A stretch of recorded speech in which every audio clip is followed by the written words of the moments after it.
Good morning guys, bali may tutorial lang akong paano i-link yung bank account sa payout. Kasi ako naka-PayPal ako.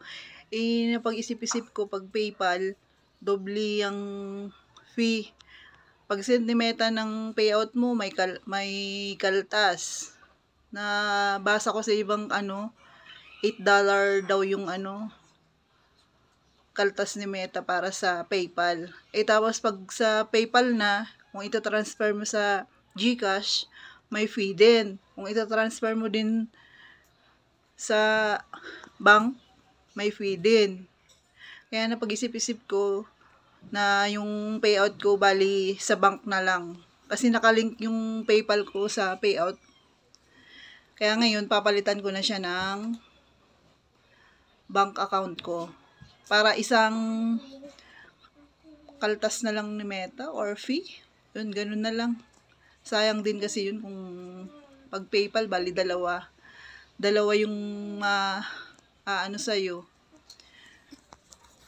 Pag send ni Meta ng payout mo sa PayPal, may kaltas na $8. Depende yata sa laki ng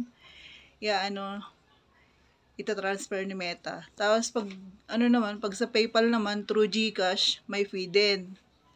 10 pesos kada 1K. Bali nagpalit na ako niyan, guys. Bali bank na. Bali dito ilagay mo lang yung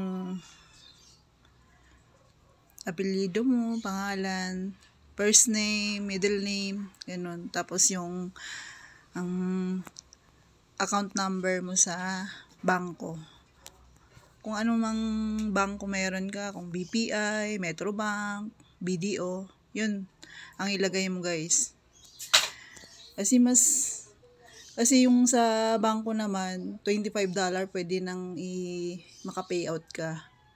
Yun ang nakita ko dun $25.